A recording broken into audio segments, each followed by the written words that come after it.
তাহাজ্জুদ আর ফজরের অভ্যাস আছে যার, রহমত পূর্ণ প্রভাত হয় তার। আলহামদুলিল্লাহি রাব্বিল আলামিন, আসসালাতু ওয়াসসালামু আলা সাইয়্যিদিল মুরসালিন, আম্মা বা'দু, ফাউযু বিল্লাহি মিনাশ শাইতানির রাজিম, বিসমিল্লাহির রহমানির রহিম। আসসালাতু ওয়াসসালামু আলাইকা ইয়া রাসূলুল্লাহ ওয়া আলা আলিকা ওয়া আসহাবিকা ইয়া হাবিবাল্লাহ। আসসালাতু ওয়াসসালামু আলাইকা ইয়া নবিয়াল্লাহ ওয়া আলা আলিকা ওয়া আসহাবিকা ইয়া নূরাল্লাহ। মাদানী চ্যানেলের দর্শক শ্রোতা, আলহামদুলিল্লাহ উপস্থিত হয়েছি রহমতপূর্ণ প্রভাত এই অনুষ্ঠান নিয়ে। যেখান থেকে আমাদের অনুষ্ঠান দেখছেন, দূরে কিংবা কাছে, সকল দর্শকে জানাই আন্তরিক মুবারকবাদ। নবী আকরাম সাল্লাল্লাহু তাআলা আলাইহি ওয়াসাল্লামের আলিশান ফরমান, যে ব্যক্তি জুমার দিন আমার উপর 200 বার দুরূদ শরীফ পাঠ করবে, আল্লাহ তাআলা ওই ব্যক্তির 200 বছরের গুনাহকে ক্ষমা করে দিবেন। সাল্লু আলাল হাবিব সাল্লাল্লাহু তাআলা আলা মুহাম্মদ সাল্লাল্লাহু তাআলা আলাইহি ওয়াসাল্লাম। দর্শক শ্রোতা, রহমতপূর্ণ প্রভাত এই অনুষ্ঠানে আমরা সবসময় একটি বিষয় নিয়ে থাকি অনুষ্ঠানে আলোচনা করার জন্য, নেকির দাওয়াত দেওয়ার জন্য। আজকেও একটি বিষয় নিয়েছি, আলোচনা করব, শুনবো, শিখব, দেখব, ইনশাআল্লাহ তাআলা জানব। বিষয় কি নিয়েছি একটু পরে আমরা শুনব। এর আগে ভালো ভালো কিছু নিয়ত করেনি, কেননা যত ভালো নিয়ত হবে ইনশাআল্লাহ তাআলা সওয়াবও পাবো। আমরা কমপক্ষে ইলমে দিন শিখব, অনুষ্ঠান থেকে এতটুকু নিয়ত তো করতেই পারি, ইলমে দিন অর্জন করব। আমাদের সাথে শোয়েব ভাই আছেন। আমরা শুরুতে কোরআনে পাকের তেলাওয়াত শুনি, যেহেতু সকালে উঠেই অসংখ্য মানুষ এমন আছেন নিজের ঘরের মধ্যে রহমতপূর্ণ প্রভাত অনুষ্ঠানের অপেক্ষায় থাকেন, কোরআনে পাকের তেলাওয়াত, হামদে বাড়ি তালা এগুলোর আশায় থাকেন। বা অনেক ভাইদের কল আসে কি আমি রহমতপূর্ণ প্রভাত অনুষ্ঠানটি আমার দোকানে বসে প্রতিদিন দেখার চেষ্টা করি। তো বরকতের নিয়তে সওয়াবের উদ্দেশ্যে চলুন আমরা কোরআনে পাকের তেলাওয়াত শ্রবণ করি। সাল্লু আলাল হাবিব সাল্লাল্লাহু তাআলা আলা মুহাম্মদ সাল্লাল্লাহু তাআলা আলাইহি ওয়াসাল্লাম। أعوذ بالله من الشيطان الرجيم.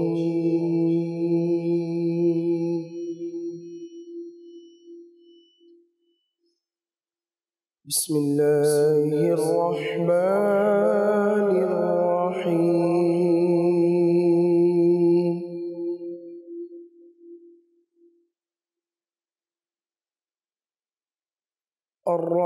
الرحمن علم القرآن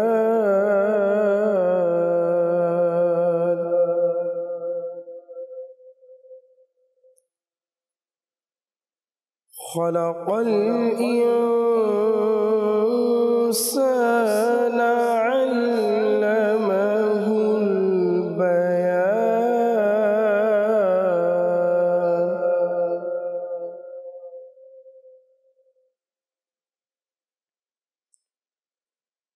الشمس والقمر بحسبان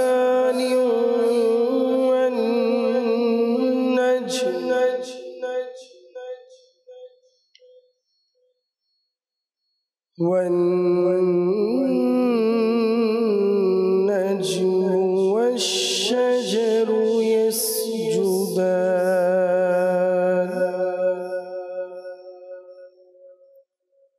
صدق الله العظيم وصدق رسوله النبي الكريم. মাশাআল্লাহ মাশাআল্লাহ।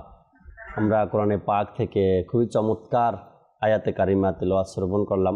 আল্লাহ তাবারক ওয়া তাআলা কোরআনের উপরে আমল করার আল্লাহ তাআলা সেই তৌফিক আমাদেরকে দান করুক। দর্শক শ্রোতা, আজকের বিষয় আপনাদেরকে জানিয়ে দিচ্ছি। আজকের বিষয় খাবারের আগে করণীয়। খাবার খাই না এমন কোনো মানুষ পাবেন না। হয়তো লক্ষ মানুষের মধ্যে একজন পাবেন যে খাবারের প্রতি এমন একটা নেশা নেই, বা খাবার খায় না, বা ভাতের জায়গায় অন্য কিছু খায়। খেতে তো হবেই, তাকে খাবে। আর এই খাবার খেতে গিয়ে আমাদের যে করণীয়, দেখেন ইসলাম এক পরিপূর্ণ দিন, আর এই ইসলামের মধ্যে এমন কোনো বিষয় নেই যেটা আমাদেরকে শিক্ষা দিচ্ছে না। প্রতিটা বিষয়, যেটা ভালো সেটাও শিক্ষা দিচ্ছে, যেটা খারাপ সেটা আমাদেরকে জানিয়ে দিয়েছে, এবং তা থেকে বিরত থাকার কথাও জানিয়েছে ইসলাম।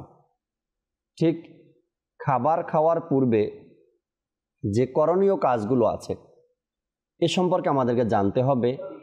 কোরআনে পাকের মধ্যে আল্লাহ তাবারক ওয়া তাআলা এ বিষয়ে কি আদেশ দিয়েছেন আমাদেরকে, বিশেষ করে নবী পাক সাল্লাল্লাহু তাআলা আলাইহি ওয়াসাল্লাম উম্মতকে কি শিক্ষা দিয়েছেন এই সম্পর্কে, খাবার খাওয়ার পূর্বে আমার করণীয় কি।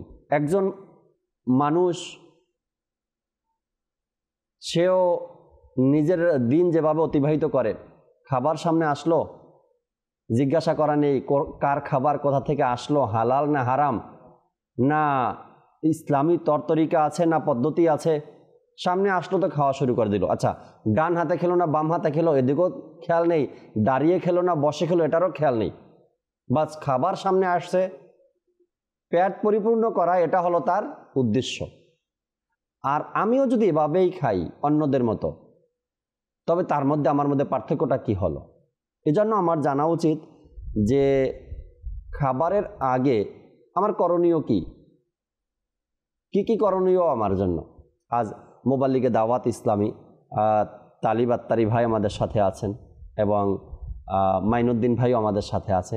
ইনশাআল্লাহ তাবারক ওয়া তাআলা এ বিষয় নিয়ে আমরা আলোচনা শুনবো মোবাল্লিগে দাওয়াত ইসলামী থেকে, খাবারের পূর্বে করণীয় বা খাবারের আগে করণীয় বিষয়গুলো নিয়ে। অনেকেই জানি না, সত্যি বলছি অনেকেই জানি না, মুসলমান দাবিও করছি, আবার নামাজও পড়ছি, জুমার দিন মসজিদেও যাচ্ছি, কিন্তু খাবারের যে একটা নিয়ম কানুন আছে, সুন্নাত তরিকা আছে, বিশেষ একটা পদ্ধতি আছে ইসলামের পক্ষ থেকে, হয়তো এই বিষয়টা আমি ভুলে গেছি। আর এই ভুলে যাওয়ার কারণে যে ক্ষতিগুলো হয় সেটাও আপনাদের সাথে শেয়ার করার আজকে চেষ্টা করবেন ইনশাআল্লাহ তাবারক ওয়া তাআলা। দর্শক শ্রোতা, আলোচনায় যাওয়ার পূর্বে আমরা হামদে বারি তাআলা শ্রবণ করব। হামদে বারি তাআলা শুনেই এরপরে এক এক করে মোবাল্লিগে দাওয়াত ইসলামী থেকে আজকের বিষয় নিয়ে আলোচনা শুনবো এবং এরপরে আপনাদের কলগুলো নেওয়ার চেষ্টা করব, SMS-গুলো পড়ার চেষ্টা করব ইনশাআল্লাহ তাবারক ওয়া তাআলা। শোয়েব ভাই, চাচ্ছি হামদে বারি তাআলা শুনিয়ে দিন আমাদেরকে। সাল্লাল্লাহু আলাইহি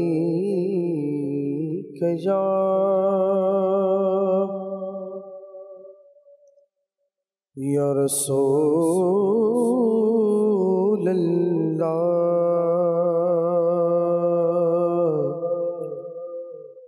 ওয়া সাল্লাম আলাইকা ইয়া हबीबल्लाह।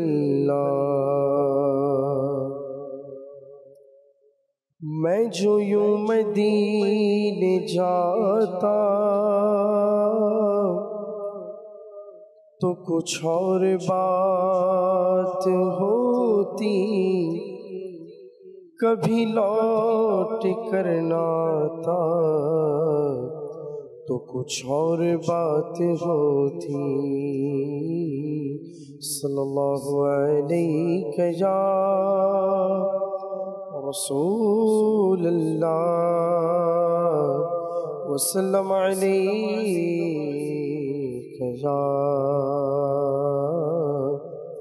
हबीबल्लाह।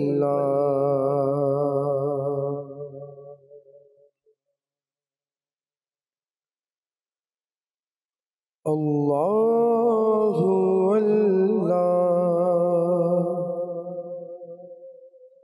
अल्लाहु अल्लाह अल्लाहु अल्लाह अल्लाहु अल्लाह अल्लाहु अल्लाह अल्लाहु अल्लाह। তুমি মালিক জনস্থলে ইয়া আল্লাহ ইয়া আল্লাহ, তুমি মালিক জনস্থলে ইয়া আল্লাহ ইয়া আল্লাহ। তুমি খালিক জিন ও মানবে, তুমি খালিক জিন ও মানবে ইয়া আল্লাহ ইয়া আল্লাহ ইয়া আল্লাহ ইয়া আল্লাহ। তুমি মালিক জনস্থলে ইয়া আল্লাহ ইয়া আল্লাহ। अल्लाहु अल्लाह अल्लाहु अल्लाह अल्लाहु अल्लाह अल्लाहु अल्लाह। तुम তুমি অনন্ত, তুমি অনাদি, তুমি অনন্ত, তুমি অনাদি খোদা, তুমি সর্বজ্ঞানী, তুমি অনন্ত, তুমি অনাদি, তুমি অনন্ত, তুমি অনাদি খোদা, তুমি সর্বজ্ঞানী। তোমারি সত্তা ঊর্ধ্বে সকলের, তোমারি সত্তা ঊর্ধ্বে সকলের। ইয়া আল্লাহ ইয়া আল্লাহ ইয়া আল্লাহ ইয়া আল্লাহ, তুমি মালিক জলস্থলের। ইয়া আল্লাহ ইয়া আল্লাহ, আল্লাহ আল্লাহ আল্লাহ, আল্লাহ আল্লাহ আল্লাহ আল্লাহ। তোমার গুণগান করি সকলে, তোমার গুণগান করি সকলে। চন্দ্র সূর্য বৃক্ষ পাথরে, তোমার গুণগান করি সকলে। চন্দ্র সূর্য বৃক্ষ পাথরে। তসবিহ শুষ্ক ভেজা জিনিসের, তসবিহ শুষ্ক ভেজা জিনিসের। ইয়া আল্লাহ ইয়া আল্লাহ ইয়া আল্লাহ ইয়া আল্লাহ, তুমি মালিক জলস্থলের। ইয়া আল্লাহ ইয়া আল্লাহ, আল্লাহ আল্লাহ আল্লাহ আল্লাহ, আল্লাহ আল্লাহ আল্লাহ আল্লাহ। পানির অভাব যখন হবে, রিমঝিম রিমঝিম বৃষ্টি বর্ষে। পানির অভাব যখন হবে, পানির অভাব যখন হবে। রিমঝিম রিমঝিম রিমঝিম রিমঝিম রিমঝিম রিমঝিম রিমঝিম রিমঝিম রিমঝিম রিমঝিম বৃষ্টি বর্ষে। সবার প্রতি দৃষ্টি রহমতের, সবার প্রতি দৃষ্টি রহমতের। ইয়া আল্লাহ ইয়া আল্লাহ ইয়া আল্লাহ ইয়া আল্লাহ, তুমি মালিক জলস্থলের। ইয়া আল্লাহ ইয়া আল্লাহ, আল্লাহ আল্লাহ আল্লাহ, আল্লাহ আল্লাহ আল্লাহ আল্লাহ। ক্ষমা করো আত্তারিক মৌলা, ক্ষমা করো বদকারিক মৌলা, ক্ষমা করো আত্তারিক মৌলা। দোহাই প্রিয় নবীর খোদা, ক্ষমা করো আত্তারিক মৌলা। মৌলা মৌলা মৌলা, ক্ষমা করো আত্তারিক মৌলা। দোহাই প্রিয় নবীর খোদা, যিনি সব নবীদের সরদার, যিনি সব নবীদের সরদার। ইয়া আল্লাহ ইয়া আল্লাহ ইয়া আল্লাহ ইয়া আল্লাহ, তুমি মালিক জলস্থলের। ইয়া আল্লাহ ইয়া আল্লাহ, আল্লাহ আল্লাহ আল্লাহ আল্লাহ আল্লাহ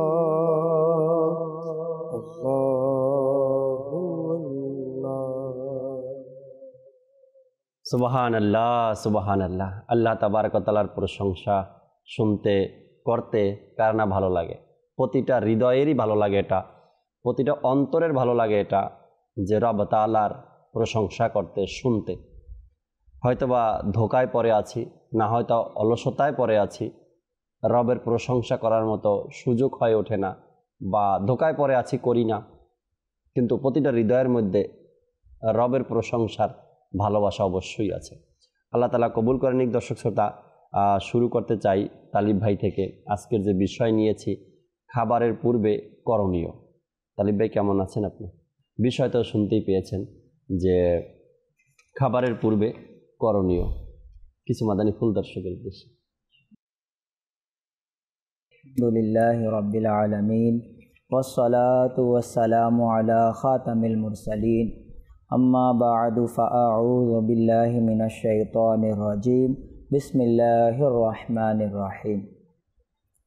মাদানী চ্যানেলের দর্শকবৃন্দ, খাবার মহান আল্লাহ তাবারক ওয়া তাআলার পক্ষ থেকে দেয়া খুবই বড় নেয়ামত। আর এতে আমাদের জন্য নানা ধরনের স্বাদ রাখা হয়েছে। দেখেন এক একটা জিনিসের স্বাদ একটার সাথে এক এক রকম ভিন্ন। যদি আমরা খাবার খাই ভালো নিয়ত সহকারে, তাহলে খাবার খাওয়াতে আল্লাহ তাআলা আমাদেরকে সওয়াব দান করবে। জি, মুফতি আহমদ ইয়ার খান নাইমি রহমতুল্লাহি তাআলা আলাইহি বলেন যে মুমিনের জন্য খাবার খাওয়াও ইবাদত, যদি তা নিয়ত সহকারে হয়। শর্ত হচ্ছে নিয়ত করা। কিতাবে আছে আল হালালু বাইয়িনুন ওয়াল হারামু বাইয়িনুন, হালালও বয়ান করা হয়েছে, হারামও বয়ান করা হয়েছে, কিন্তু যা বয়ান করা হয়নি তা হচ্ছে মুবাহ। অর্থাৎ মুবাহ কাকে বলে? এমন কাজ যা করলে সওয়াবও নেই, গুনাহও নেই। কিন্তু এই মুবাহ কাজে যদি আপনি ভালো নিয়ত করে নেন, তাহলে আল্লাহ তাবারাক ওয়া তাআলা এই ভালো নিয়তের বরকতে মুবাহ কাজের মধ্যে সওয়াব দান। সুবহানাল্লাহ। এমনইভাবে আমরা খাবার খাই, তো খাবার খাওয়া হচ্ছে মুবাহ। যদি আমরা খাবার খাওয়ার আগে নিয়ত করে নেই, এই খাবার খাওয়াতে আল্লাহ তাআলা সওয়াব দান করবে। প্রত্যেক কাজের পূর্বে নিয়ত।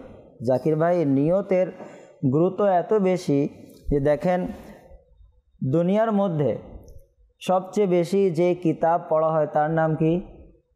কিতাবুল্লাহ, কোরআনে মজিদ, ফুরকানে হামিদ। এর পরে যে কিতাব সবচেয়ে বেশি পাঠ করা হয় তার নাম হচ্ছে সহিহ বুখারী।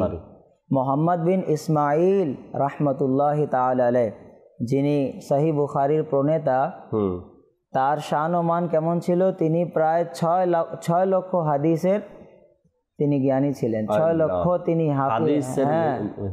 হিফজ করেছিলেন, তার স্মরণ ছিল। এই 6 লক্ষ হাদিসে পাক স্মরণ করার পরেও তিনি সহিহ বুখারীতে কমবেশ 7,500 হাদিসে পাক উল্লেখ করেছেন। তো 6 লক্ষর মধ্যে 7,500 হাদিস, তো চিন্তা করুন কত বেশি তিনি গুরুত্ব সহকারে কালেক্ট করে করে তার গ্রন্থের মধ্যে তিনি একত্রিত করেছেন। এখন এই সহিহ বুখারীর সর্বপ্রথম হাদিস যা সম্পর্কে বর্ণনা হয় তা হচ্ছে নিয়তের ব্যাপারে। সহিহ বুখারীতে রয়েছে ইন্নামাল আমালু বিন্নিয়াত, যে মানুষের কর্ম তার নিয়তের উপর নির্ভরশীল। তো আমরা যদি খাবার হচ্ছে এমন যা সকলে খেয়েছে। জাকির ভাই, মুফতি আহমদ ইয়ার খান নাইমি রহমতুল্লাহ আলাইহি বলেন যে নবীগণ, অন্যান্য নবীগণ আলাইহিস সালাতু ওয়াস সালাম বিয়ে করেছেন, বিয়ে করা সুন্নতে মুবারকা, কিন্তু হজরতে সৈয়দুনা ইয়াহইয়া আলা নবিয়িনা ওয়া আলাইহিস সালাতু ওয়াস সালাম, হজরতে সৈয়দুনা ঈসা রুহুল্লাহ আলা নবিয়িনা ওয়া আলাইহিস সালাতু ওয়াস সালাম বিয়ে করেননি। কিন্তু খাবার খাওয়া, পানাহার করা এমন একটি সুন্নতে মুবারকা যা বাবা আদম আলা নবিয়িনা ওয়া আলাইহিস সালাতু ওয়াস সালাম থেকে শুরু করে আকায়ে নামদার, তাজদারে মদিনা, আহমদে মুজতাবা, মুহাম্মদে মুস্তাফা সাল্লাল্লাহু তাআলা আলাইহি ওয়াসাল্লাম পর্যন্ত সকল নবী পানাহার করেছেন, সকল নবী খাবার খেয়েছেন। সুবহানাল্লাহ, সুবহানাল্লাহ। রাসূলুল্লাহ সাল্লাল্লাহু আলাইহি ওয়াসাল্লাম এর বাণী যখন আমরা শুনি আমাদের ঈমান তাজা হয়ে যায়। খাবার যেভাবে হোক, যদি কেউ খাবার খায়, তা খাবার খেয়ে যদি কোনো কিছু না বলে উল্টো পাল্টা, যদি এসে শুকর আদায় করে, তাহলে তার ফজিলত কি? প্রিয় নবী সাল্লাল্লাহু আলাইহি ওয়াসাল্লাম বলেন, খাবার খেয়ে শুকর আদায়কারী ধৈর্য ধারণকারী রোজাদারের মতো। সুবহানাল্লাহ, সুবহানাল্লাহ। অনেক সময় এরকম হয় যে আমার পছন্দের আজকে বাসায় রান্না করা হয় না, তো আমরা খাবার খাই না, স্ত্রীকে বকাঝকা করি, মাকে বলি আম্মু আজকে কি রান্না করেছেন, আজকে আমার পছন্দের রান্না হয়নি, আজকে আমরা খাবার খাই না, বা আমরা খুবই রাগান্বিত হয়ে যাই। অথচ যদি আমরা হাদিসে পাকের দিকে দেখি, প্রিয় নবীর বাণী কি? খাবার খেয়ে শুকর আদায়কারী ধৈর্য ধারণকারী রোজাদারের মতো। আপনি খাবার খেয়েছেন, অনেক সময় আপনার পছন্দের খাবার হয় জাকির ভাই, অনেক সময় হয় বা স্বাদ না, স্বাদ উপযুক্ত স্বাদ আপনি পাননি, স্বাদ হয় না, বা লবণ কম হয়েছে, যাই কিছু হোক, তো খাবারের দোষ বের করা সুন্নাত নয়, সুন্নাতের পরিপন্থী। আল্লাহ তাআলা বোঝার তৌফিক দিক। এক ব্যক্তি এভাবেই বলেছেন যে খাবার তো তুমিও খাও, খাবার তো আমিও খাই, তোমার খাবার খাওয়া আমার খাবার খাওয়ার মধ্যে দিন রাত পার্থক্য। কিভাবে এটা হতে পারে? এভাবে হতে পারে, তুমি খাবার খাও মুবাহ, কেবলা শাইখে তরিকাত আমির আহলে সুন্নাত শুরুতে যখন নেক আমল রিসালা লেখেন তো এর উদাহরণ এভাবে দিতেন যে খাবার খাওয়ার পরে আমি এই খাবার দিয়ে যে শক্তি অর্জন হবে, আল্লাহ তাআলার ইবাদত করব, দিনের কাজ করব, নামাজ আদায় করব, কোরআনে পাকের তিলাওয়াত করব, খাবার খাওয়ার পূর্বে এই ভালো নিয়তগুলো করা, এতে করে কি হবে, সওয়াব পাওয়া যাবে আর আপনার এই খাওয়াটাও ইবাদতে গণ্য হবে। এখন আমরা খাবার তো খাই, যেটা আমি বললাম শুরুর দিকেই যে খাবার সামনে আসছে ডান হাত দিয়ে খাই না বাম হাত দিয়ে খাই, এটার প্রতিও আমাদের খেয়াল থাকে না। আচ্ছা, দাঁড়ানো অবস্থায় আছি নাকি বসা অবস্থায় আছি, এটার প্রতিও আমাদের গুরুত্ব থাকে না। আচ্ছা, হালাল আসলো আমার সামনে নাকি হারাম আসলো, এটার প্রতি আমাদের গুরুত্ব থাকে না। মাইনুদ্দিন ভাই আমাদের সাথে আছেন, মাইনুদ্দিন ভাই থেকে কিছু কথা শুনি, এরপরে নাতে রসুল মকবুল সাল্লাল্লাহু আলাইহি সাল্লাম শুনবো আমরা ইনশাআল্লাহ তাআলা। জি মাইনুদ্দিন। আলহামদুলিল্লাহি রাব্বিল আলামিন ওয়াসসালাতু ওয়াসসালামু আলা সাইয়্যিদিল মুরসালিন।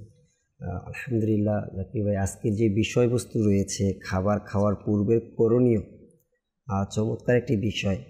খাবার প্রত্যেকটা মানুষের সাথে, আমি বলবো শুধু মানুষ নয়, আল্লাহ তাআলার সৃষ্টির মধ্যে আল্লাহ তাআলা যাদেরকেই জীবন দিয়েছেন, যাদেরকেই প্রাণ দিয়েছেন, জীব বৈচিত্র্যের মধ্যে যারা পড়ে, প্রত্যেকটা সৃষ্টি কিন্তু খাবার গ্রহণ করে।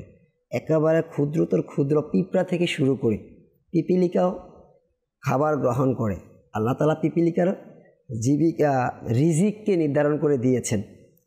তো খাবার সবাই গ্রহণ করে, এখন মানুষও করে, পশু পাখিও করে। তো পশু পাখির খাবারের মধ্যে এবং মানুষের খাবারের মধ্যে অবশ্যই একটা পার্থক্য থাকতে হবে, আসমান জমিনের তফাৎ, একটা তফাৎ অবশ্যই আছে। পশুকে যে খাবার দেওয়া হয়, সেই খাবার যদি কোনো মানুষকে দেওয়া হয় সেটা কিন্তু গ্রহণ করতে পারবে না। আবার মানুষকে যে খাবার দেওয়া হয় সেটা যদি কোনো পশুকে দেওয়া হয় সেটা হয়তো সেই পশু গ্রহণ করতে পারবে না। কিছু কিছু, যেমন আমরা ফল খাই, ফলের খোসা হয়তো কিছু কিছু পশু পাখিকে, গৃহপালিত কিছু পশুকে দেওয়া হয়, কিন্তু তাই বলে যে মানুষ যেটা খায় পশু সেটাই খাবে, সেটা কিন্তু হয় না। আবার পশু যেমন গরু, ছাগল, এরা ঘাস খায়। এখন যদি মানুষকে একেবারে কাঁচা ঘাস দিয়ে দেওয়া হয় তাহলে সেটা কিন্তু মানুষ গ্রহণ করতে পারবে না। তো এখন আমরা যদি দেখি, আলহামদুলিল্লাহ আল্লাহ তাআলার দয়া, আমরা আশরাফুল মাখলুকাত, আল্লাহ তাআলার সৃষ্টির মধ্যে শ্রেষ্ঠ জীব মানুষ, আর মানুষের মধ্যে সর্বশ্রেষ্ঠ নবী সাল্লাল্লাহু তাআলা আলাইহি সাল্লামের উম্মত। আমরা হচ্ছি মুসলমান, আমাদের গুণাবলী হচ্ছে মানুষের মধ্যে সর্বশ্রেষ্ঠ আমরা মুসলমান। তো অবশ্যই যদি আমরা পুরো ডিটেলস না যাই যে পশু পাখি আল্লাহ তাআলার সৃষ্টির দিকে, কিন্তু শুধু মানুষের দিকে যদি আমরা দৃষ্টিপাত করি, তো অবশ্যই মুসলমানের খাওয়ার একটি নিজস্ব ধরন আছে, যেটা ইসলামিক বিধিবিধান, নবী পাক সাল্লাল্লাহু তাআলা আলাইহি সাল্লামের আদর্শ, এটা হচ্ছে মুসলমানদের বৈশিষ্ট্য। তো মুসলমানদের প্রত্যেকটি বিষয়ে বৈশিষ্ট্য রয়েছে, খাবারেরও একটি সৌন্দর্য রয়েছে, খাবারেরও একটি স্বতন্ত্র ধরন রয়েছে যে মুসলমান কিভাবে খাবার খাবে। অবশ্যই আমরা যেটা ইতিপূর্বে আমাদের তালিব ভাই থেকে শ্রবণ করলাম যে খাবার খাওয়া হচ্ছে মুবাহ, যদি আমি সেটা আমি খেলে হয়তো উপকৃত হব, আবার কিছু কিছু খাবার আছে খেলে আমি ক্ষতিগ্রস্ত হয়ে যাব।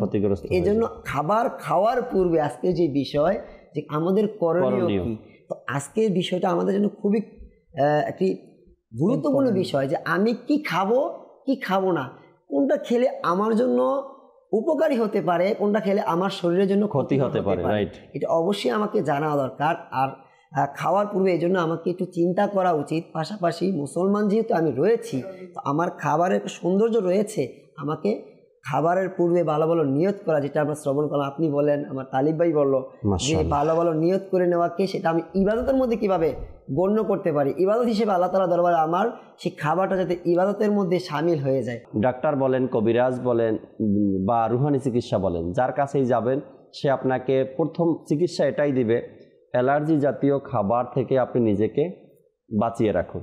হয়তো আপনারাও গেছেন ডাক্তারের কাছে, আপনি না হয়তো কাউকে নিয়ে গেছেন, দর্শক শ্রোতাও হয়তো বা জানেন এই বিষয়গুলো। ডাক্তারের কাছে গেলে একটা প্রেসক্রিপশন যেটা লেখা থাকেছে, আপনি এগুলো অ্যাভয়েড করে চলতে হবে, এগুলো বাদ দিতে হবে আপনাকে। সেটা বললাম রুহানি চিকিৎসা থেকেও দেওয়া হয়, ডাক্তারের ক্ষেত্রেও দেওয়া হয় বা কবিরাজের ক্ষেত্রেও দেওয়া হয়। আপনি অ্যালার্জি যে খাবারে আছে সেই খাবারগুলো আপনাকে ত্যাগ করতে হবে, সেই খাবারগুলো খাবেন না। অথচ খাবার সামনে আসলে যদি 10 আইটেমের খাবার আসে তার মধ্যে 9 আইটেম যদি অ্যালার্জিযুক্ত থাকে, যে খাবারে আমরা জানি এর মধ্যে অ্যালার্জি আছে, তো ওটাই আমরা পছন্দ করি আর সর্বপ্রথম ওটাই খাওয়া শুরু করি। তার মানে আমার স্বাস্থ্যের জন্য যেটা ক্ষতিকর সেই বিষয়টা আমি তাড়াতাড়ি গ্রহণ করে নিচ্ছি। আমি একবার ভাবিও না, চিন্তাও করি না। হ্যাঁ, সুস্বাদু খাবার আছে, অল্প নেন আপনি। আপনাকে ডাক্তার যেহেতু মানা করছে আর অসুস্থ হতে পারেন, এটা খাওয়ার কারণে মানুষ অসুস্থ হয়। অ্যালার্জি যখন বেড়ে যায়, আমার জানা মতে অনেক আছে, আমার জানা মতে দেখবেন খাবার খাওয়ার পরে 2-4 ঘন্টা সে শুয়ে থাকবে, অ্যালার্জির যন্ত্রণায় ওষুধ খাবে, এরপরে ওমা শুরু করে দিবে, কিন্তু ওই খাবারটা সে খাবেই খাবে। এমনও বলতে মন শোনা মানে যায়, মন মানে না। জাকির ভাই, আপনি যেটা তাদের কথা বলেন, এমনও বলতে শোনা যায় যে ভাই খাবার টেবিলে বা দস্তরখানায় তো এসে গেছে, জিহ্বাকে মানাতে পারিনি, খেয়ে নিছে, এখন তো অস্বস্তি বোধ করতেছি, এখন বুঝতেছি এর যন্ত্রণা কি। পাশাপাশি এরকম অনেক আছে যে ডায়াবেটিক্স রোগী যারা, তাদেরকে যেমন মিষ্টি জাতীয় খাবার, অনেকগুলো খাবার এভিয়েট করে চলতে হয়, তারাও অনেক সময় এই কষ্টটা করে। এই জন্য খাবারের শুরুতে আমরা একটা কথা বলি যে ভাবিয়া করিও কাজ, করিয়া ভাবিও না। এই খাবারটাও কিন্তু এর সাথে সম্পৃক্ত, যে আমি কি খাচ্ছি, হয়তো জিহ্বার বা নফসের দোকায় পড়ে মুখরোচিত খাবার আমার সামনে এসে গেছে, আমি গ্রহণ করে নিয়েছি, এখন সেটা যে আমার পাকস্থলীতে যাওয়ার পরে, কন্ট্রোলের নিচে নামার পরে সেটার যে কি ক্ষতিটা 5 থেকে 10 মিনিট পরে আমি টের পেয়ে শুরু করি। মানে একটা হলো গিয়ে যে যেটা বললাম আমরা এখন, যে ডাক্তার বলছে এই খাবারগুলো থেকে আপনি বেঁচে থাকবেন, এগুলো অ্যালার্জি জাতীয় খাবার, এটা খেলে হয়তো আপনার সাথে ম্যাচিং করে না, এরপরে আপনার অ্যালার্জি দেখা দেয়, আপনি খাবার। আরেকটা হলো গিয়ে খাবারের গায়ে লেখা থাকে এটা খাওয়া নিষেধ, স্বাস্থ্যের জন্য ক্ষতিকর। একবার ভাবি যে আমার করণীয় কি ছিল। যেহেতু এই খাবারটা উদাহরণস্বরূপ এটা কোম্পানি লিখে দিয়েছে এটা খাওয়া নিষেধ, স্বাস্থ্যের জন্য ক্ষতিকর, এখন আমার করণীয় কি? কোম্পানির দোষ দেওয়া, এই যেটা আমি হাতে নিয়েছি এটার দোষ দেওয়া, নাকি নিজের দোষ দেওয়া? যদি করণীয়টা বুঝতাম না, আসল মনে হয় আমরা নিজের জন্য করণীয় যে বিষয়টা এটাও ভুলে গেছি। কোন বিষয়টা করণীয়, কোনটা করণীয়, কোনটা বর্জনীয়, কোনটা ধর্জনীয়, কোনোটাই আমরা বুঝি না, মনে হয় এটা ছেড়েই দিছি। এখন খাবারটার প্যাকেটে লেখা আছে যেটা খাবেন না, ক্ষতিকর, কোম্পানি তো বানিয়ে দিয়েছে, বানানোর পরে আপনাকে বলেও দিয়েছে এটা ক্ষতিকর, কিন্তু এখন আমার করণীয় তো ওটাকে বর্জন করা, ওটাকে ছেড়ে দেয়া, ওটার কাছেও না যাওয়া যেটা স্বাস্থ্যের জন্য ক্ষতিকর। আর নিজের প্রতি যে জুলুম করে তার ব্যাপারেও কোরআনে পাকের মধ্যে এসেছে, জুলুম যারা নিজের উপরে করে। তো আজকের যে বিষয় আমরা নিয়েছি খাবারের পূর্বে করণীয়, অনেকগুলো করণীয় কাজ এখনো বাকি আছে, মাত্র তো নিয়ত দিয়ে আমরা শুরু করলাম। ইনশাআল্লাহ তাআলা শুনবো মোবাল্লিগে দাওয়াত ইসলাম থেকে শোয়েব ভাইয়ের কাছে যাব, নাতে রসুল মকবুল সাল্লাল্লাহু তাআলা আলাইহি ওয়াসাল্লাম শুনবেন ইনশাআল্লাহ। সাল্লু আলাল হাবিব সাল্লাল্লাহু তাআলা আলা মুহাম্মদ সাল্লাল্লাহু তাআলা আলাইহি ওয়াসাল্লাম।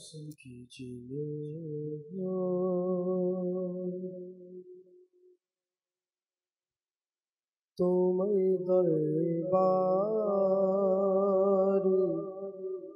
রসূলে আরবি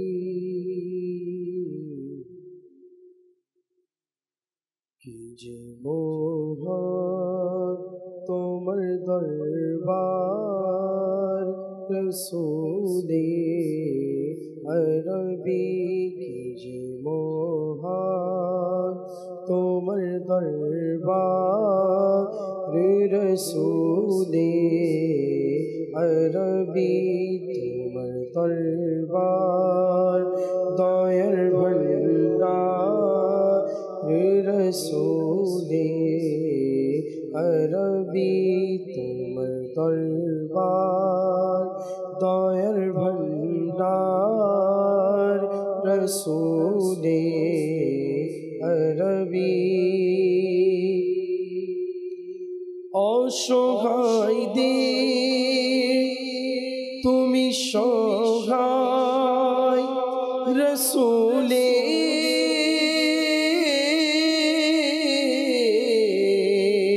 আরবি, অসহায়দের তুমি সহায় রসূলে আরবি,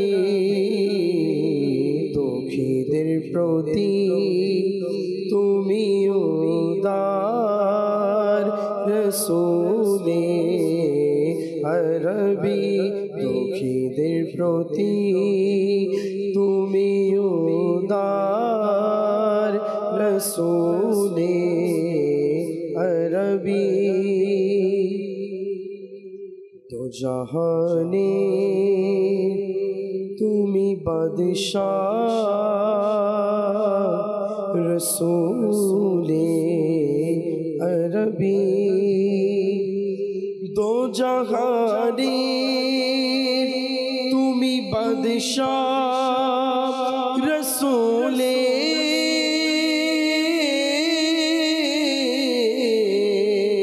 আরবি দো জাহানে তুমি বাদশাহ রসুলে আরবি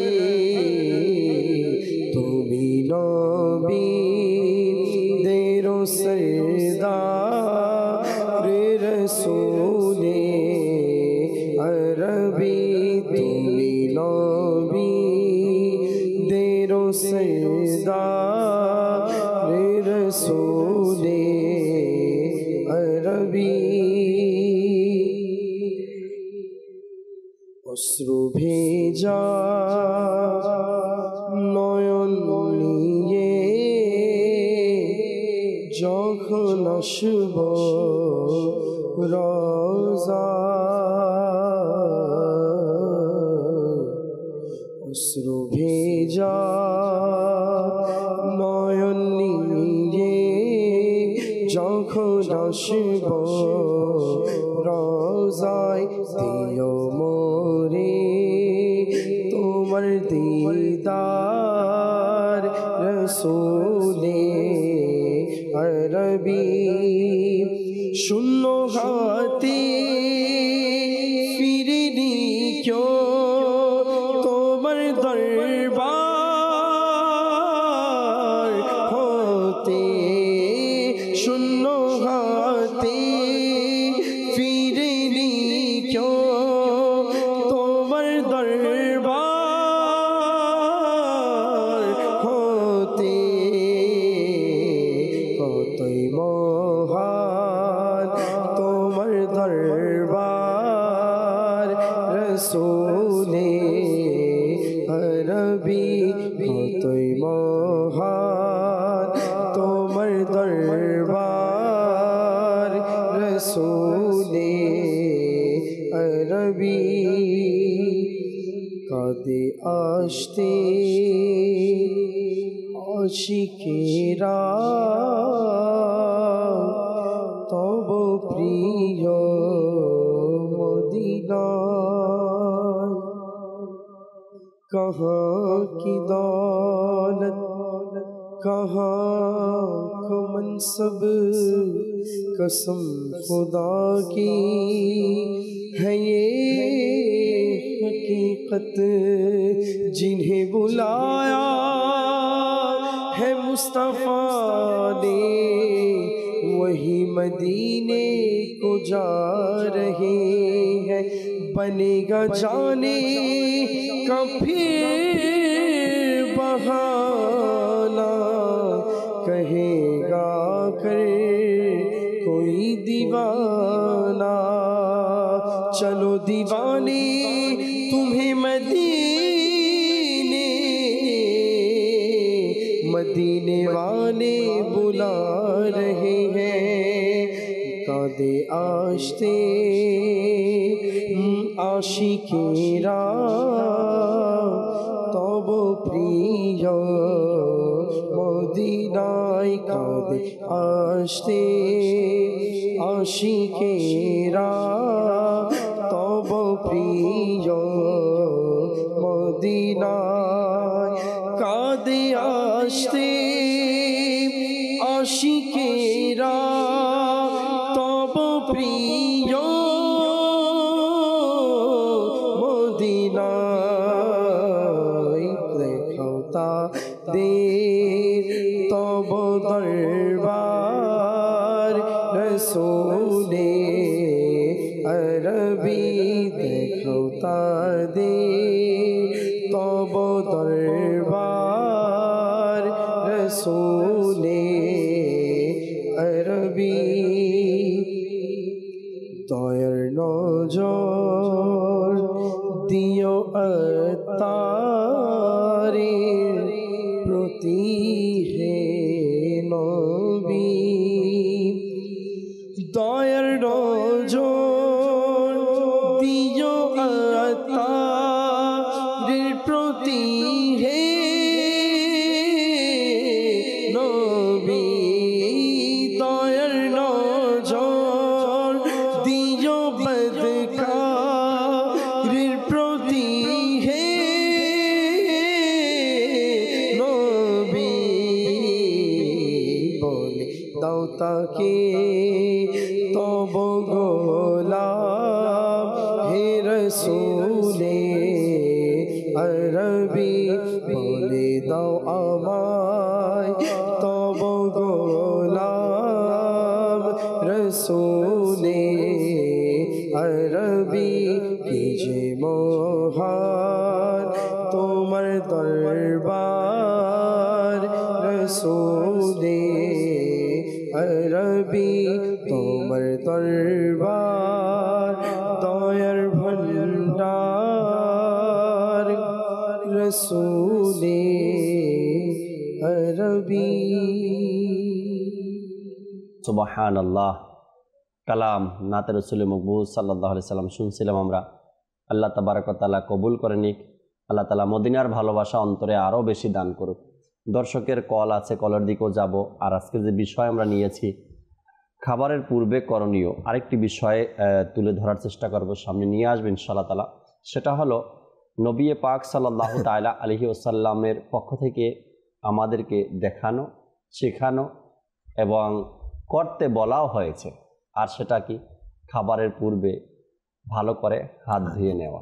ইনশাআল্লাহ তাআলা কলগুলো শুনেই এই বিষয়টা নিয়ে কিছু কথা বলবো আপনাদের সাথে। মুবাল্লিগ থেকেও শুনবেন ইনশাআল্লাহ তাআলা। খাবারের পূর্বে খাবারের অজুও বলা হয় এটাকে, এবং খাবারের পূর্বে আমরা স্বাভাবিকভাবে হাত ধোয়ার কথাও বলি। এখন এটার নিয়ম কানুন কি, কোন হাত ধুবো, কতটুকু ধুবো, ধোয়ার পরে কি করব, এটার বিস্তারিত ইনশাআল্লাহ তাআলা জানবো আমরা। জি, দর্শকের কল শুনিয়ে দিন। গাজীপুর, আমি একটি গজল শুনতে চাই।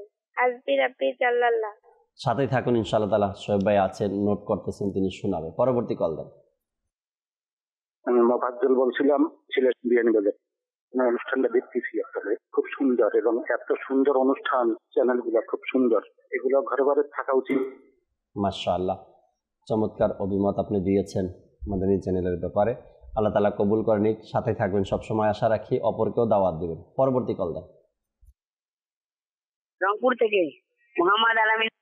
আমি একটি নাচের রসুল শুনতে চাই। দয়া করো নবী আমায়। আচ্ছা, তোমার দয়া ছাড়া উপায় নেই। শুনবো ইনশাআল্লাহ তাআলা। শোয়েব ভাই আছেন আমাদের সাথে, শোনাবে। পরবর্তী কল।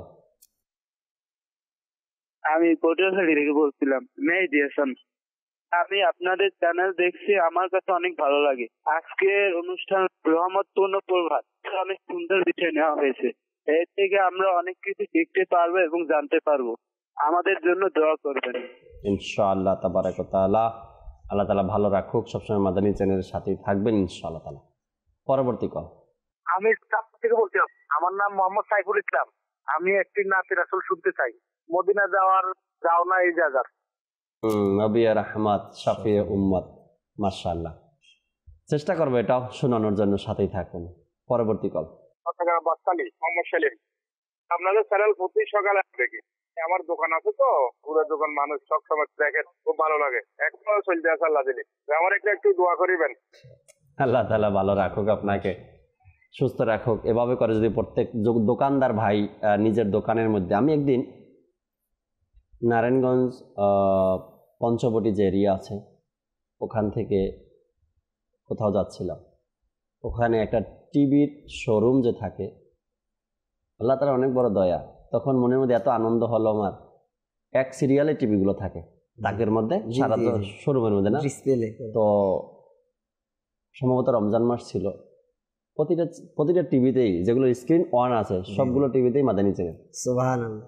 তো রাস্তা দিয়ে যাচ্ছিলাম, আর এক নজর দেখলাম ওখানে মন থেকে দোয়া আসছে ওই ভাইদের জন্য, যারা নিজের ব্যবসা প্রতিষ্ঠানের মধ্যে সওয়াবের নিয়তে প্রচারের জন্য, দিন ইসলামের কাজের জন্য মাদানী চ্যানেল অন করে রাখে, নিজেও দেখে নিজেও শিখে। কোনো একজন ব্যক্তি আসলো কাস্টমার দোকানে, এসে দেখলো মাদানী চ্যানেল, ভাই আপনি এটা কোন চ্যানেল দেখেন? খুব ভালো তো কথাগুলো, খুব ভালো তো আলোচনাগুলো, দেখতে তো খুব ভালো আছে, ধর্মীয় চ্যানেল এটা, আপনার বলারও সুযোগ হলো মাদানী চ্যানেল। বা সে 1 কাপ চা পান করার জন্য আপনার চায়ের দোকানে বসছে, আর 1টা মিনিট সেখানে সে অপেক্ষা করছে চা পান করতে করতে, আর ওই সময় একটা কথা, একটা হাদিসে পাক যদি তার মাথার মধ্যে বসে যায়, আর সে বাসায় গিয়ে যদি এটাই ঘরের মধ্যে চালু রাখে, তো আপনি হলেন এই নেকির দাওয়াত দেওয়ার একজন মাধ্যম। আল্লাহ তাবারক ওয়া তাআলা আমাদেরকে বোঝার তৌফিক দান করুক। যে কালামগুলো আসছে শোয়েব আপনি থেকে শুনবে, একটু নোট করে রাখেন। যে বিষয়টা নিয়ে কলের আগে কথা বলছিলাম আমি, খাবার খাওয়ার পূর্বে আরও একটি করণীয় কাজ, সেটা হলো হাত ধৌত করা। এখন কিভাবে, কতটুকু একটু যদি দর্শককে শেয়ার করতে। জি অবশ্যই জাকির ভাই, আমরা সকলে চাই যে আমাদের পরিবারের অভাব দূর হয়ে যাক। আমরা সকলে চাই যে আমাদের ঘরে কল্যাণ চলে আসুক। জি জি জি। এমন কেউ নেই পৃথিবীতে যে যারা চায় না যে আমার ঘরে কল্যাণ আসুক, যারা চায় না যে আমার ঘর থেকে অভাব অনটন দূর হয়ে যাক। খাবারের যে ওয়াজুটা, এই ওয়াজু করার ফজিলত এবং এই ওয়াজু করার উপকারিতা কি, হযরতে সৈয়দনা আব্দুল্লাহ ইবনে আব্বাস রাদিয়াল্লাহু তাআলা আনহু থেকে বর্ণিত, রাহমাতুল্লিল আলামিন সাল্লাল্লাহু তাআলা আলাইহি ওয়া আলিহি ওয়াসাল্লাম ইরশাদ করেছেন, খাবার আগে ও পরে ওয়াজু করাটা অভাবকে দূর করে দেয়। সুবহানাল্লাহ সুবহানাল্লাহ। আর এটা নবী রাসূল আলাইহিমুসসালাতু ওয়াসসালাম গণের সুন্নাতের মধ্যে অন্তর্ভুক্ত। সুবহানাল্লাহ। হযরতে সাইয়্যিদুনা আনাস রাদিয়াল্লাহু তাআলা আনহু থেকে বর্ণিত, তিনি বলেন, রাহমাতুল্লিল আলামিন সাল্লাল্লাহু তাআলা আলাইহি ওয়া আলিহি ওয়াসাল্লাম ইরশাদ করেছেন যে এটা পছন্দ করে যে আল্লাহ রাব্বুল আলামিন তার ঘরে কল্যাণ বাড়িয়ে দিক। রাসূলে পাকের বাণী, এটি কোনো কারো বাণী না যে মিথ্যা হতে পারে। নবী পাক সাল্লাল্লাহু আলাইহি ওয়াসাল্লাম আল্লাহ পাক যাই বলেছেন তাই করেছেন। তো প্রিয় নবী বলেন, আল্লাহ তাআলা তার ঘরে যে এটা পছন্দ করে যে আল্লাহ রাব্বুল আলামিন তার ঘরে কল্যাণ বাড়িয়ে দিক, তবে যখন খাবার দেয়া হয় তখন যেন সে ওয়াজু করে নেয়। সুবহানাল্লাহ। এবং যখন খাবার তুলে নেওয়া হয় তখনও যেন সে ওয়াজু করে নেয়। আল্লাহ, এক তো আগের করণীয় আর একটা হলো পরের করণীয়। সুবহানাল্লাহ। কল্যাণ দূর হবে না জাকির ভাই, কল্যাণ আসবে না, অভাব দূর হবে না, এতে সওয়াবও রয়েছে। সুবহানাল্লাহ। জি, হাদিসে পাকে রয়েছে, হযরত সাইয়েদনা উম্মুল মুমিনিন আম্মা জান আয়েশা সিদ্দিকা তাইয়্যিবা তাহিরা জাহিদা আবেদা রাদিয়াল্লাহু তাআলা আনহা থেকে বর্ণিত, প্রিয় রাসূল মা আমিনার বাগানের সুবাসিত ফুল রাসূলে মকবুল সাল্লাল্লাহু তাআলা আলাইহি ওয়া আলিহি ওয়াসাল্লাম ইরশাদ করেছেন, খাবার আগে ওয়াজু করলে একটি সওয়াব আর খাবার পর ওয়াজু করলে দুটি সওয়াব। সুবহানাল্লাহ সুবহানাল্লাহ। দেখেন খাবার এর ওয়াজু করলে এর ফজিলত কি, অভাব দূর হয়ে যাবে। খাবারের পূর্বে ওয়াজু করলে, খাবারের পরে ওয়াজু করলে এর বরকত কি, ঘরে কল্যাণ চলে আসবে। সুবহানাল্লাহ। অভাব অনটন দূর হবে, বরকত হবে। সুবহানাল্লাহ, বরকত রয়েছে, সুস্থ হবে, কল্যাণ চলে আসবে, অভাব দূর হয়ে যাবে এবং খাবারের ওয়াজু করলে দুটি সওয়াব পাওয়া যায়। সুবহানাল্লাহ সুবহানাল্লাহ। মাইনুদ্দিন ভাই কি বলবেন? জি, এক ফজিলতের সাথে এটাও হয়েছে যে আমাদের গড়ে যে অনেক সময় দুষ্ট জিন, যেটাকে আমরা শয়তান বলে থাকি, শয়তান আসে অনেক সময়, এই যে বিভিন্ন অসসা দেয় বা বিভিন্ন কিছু নষ্ট করে থাকে। তো বলা হচ্ছে যারা খাবারের পূর্বে এবং খাবারের পরে অজু করবে, ঘর থেকে এই ধরনের শয়তানও দূর হয়ে যায়। সুবহানাল্লাহ। আর এ তো আমরা অনেকে হয়তো মাদানী যেমন দর্শক শ্রোতারা আজকে হয়তো অনেকে প্রথম শুনছে যে খাবারের পূর্বে। সাধারণত আমরা জানি যে নামাজের জন্য অজু করতে হয়, কোরআনে পাকের তিলাওয়াতের জন্য অজু করতে হয়। এরকম ভালো ভালো কাজে যখন আমরা জানাজার নামাজ যখন অংশগ্রহণ করি তখন অজু করি, কারণ খাবারের পূর্বে অজু। তো দর্শক শ্রোতা হয়তো তাদের এই কনফিউশন দূর করার জন্য আলহামদুলিল্লাহ বলছি যে খাবারের অজু হচ্ছে যে দুই হাতের কবজি পর্যন্ত দৌত করা। এবং নবী পাক সাল্লাল্লাহু তাআলা আলাইহি সাল্লাম এটাও বলেছেন যে সাথে কি মুখের সামনের অংশ ভিজিয়ে নেওয়া, উপরিভাগ ঠোঁটের উপরিভাগটা ভিজিয়ে নেওয়া, এটা হচ্ছে খাবারের অজু। আমরা হয়তো খাবারের পরে করে থাকি দৌত করা, কিন্তু খাবারের আগে করে থাকি না। আলহামদুলিল্লাহ দাওয়াত ইসলামের প্রতিষ্ঠাতা শায়েখে তরিকত আমির আহলে সুন্নাত তার বিশ্ববিখ্যাত কিতাব ফায়জানে সুন্নতের মধ্যে একটি ঘটনা এভাবে উল্লেখ করেছেন যে এক ব্যক্তি ট্রাক ড্রাইভার ছিল। তো সে ট্রাক ড্রাইভ করে অনেকক্ষণ যাওয়ার পরে মাঝপথে তার খিদা লেগেছে, যাত্রা বিরতি করেছে। তো সে কি করেছে, ওই যাত্রা বিরতিতে একটা হোটেলে গিয়ে নেমেছে, পাশে নেমেছে, ওইখান থেকে গিয়ে সে হোটেল থেকে কিছু খাবার খেয়েছে। তো খাওয়ার পরক্ষণে কিছুক্ষণের মধ্যেই সে ব্যক্তি আর কি পুরো বিষক্রিয়া হয়ে গেল, এবং সে তার মুখ থেকে বিষক্রিয়া হলে যে ধরনের থুতু বের হয় ওই ধরনের থুতু বের, সে সেন্সলেস হয়ে গেল, অর্থাৎ মারা গেল। তো পাশে মানুষরা অনেক ভিড় জমে গেল, কি হয়ে গেল, সবাই তো খাবার খাচ্ছে হোটেলের, অনেক মানুষ হোটেলে খাবার খাচ্ছে, কারো এমনটা হলো, এই লোকটার এমনটা হলো কেন? তো অনেকক্ষণ যখন পুলিশ আসলো, তদন্ত হলো, রিপোর্ট হলো, তো অনেক তদন্তের পড়ার পর দেখতে পেল যে তার ট্রাকে যে চাকা রয়েছে ওই চাকার নিচে একটি বিষাক্ত সাপের যে সাপ পড়েছিল এবং সাপ পিষ্ট হয়ে গিয়েছে। তো ওই ব্যক্তি ট্রাক থেকে নেমে প্রথমে ওই চাকার মধ্যে হাত দিয়েছিল, ট্রাকের চাকা হয়তো পরিষ্কার করেছিল বা কিছু একটা করেছিল। তো এরপরে সে হাত না ধুয়ে এই হোটেলে গিয়ে খাবার খেয়েছে, যার কারণে তার এই ইন্তেকাল হয়েছে। দেখেন, এখান থেকে কিন্তু আমাদের জন্য অনেক বড় একটা শিক্ষণীয় বিষয়, বাস্তবিক ঘটনা, যে হাত না দিয়ে খাবার খেলে কি ক্ষতি রয়েছে। আর ডাক্তারগণ এবং বিশেষজ্ঞরা বলে যে মানুষের শরীরে যে রোগ আক্রান্ত হয়ে থাকে তার প্রায় 70 থেকে 80% রোগ হয় হাতের মাধ্যমে। আচ্ছা, এই হাত খাবারের প্রয়োজন, মানে এই হাত নাকে যায়, এই হাত চোখে যায়, এই হাত বিভিন্ন অঙ্গে হাত দ্বারা স্পর্শ করি। জি জি জি। অনেক সময় আমাদের ডাক্তাররা বলে যে আমরা হাত বাইরে থেকে আসলে, ডাক্তারের পরামর্শ, যখন আমরা অফিস শেষ করে বা কর্মস্থল থেকে বাড়িতে ফিরি, যাদের বাড়ির ছোট ছোট বাচ্চা রয়েছে, আমরা গিয়ে আদর করে তাদেরকে, তারা আমাদের কোলে ঝাঁপিয়ে পড়ে, আমরা তাদেরকে নিয়ে নিই। বিশেষজ্ঞগণ, ডাক্তারগণ বলে যে তাদের সাথে সাথে কোলে নেওয়ার জন্য বারণ করেন। কেন?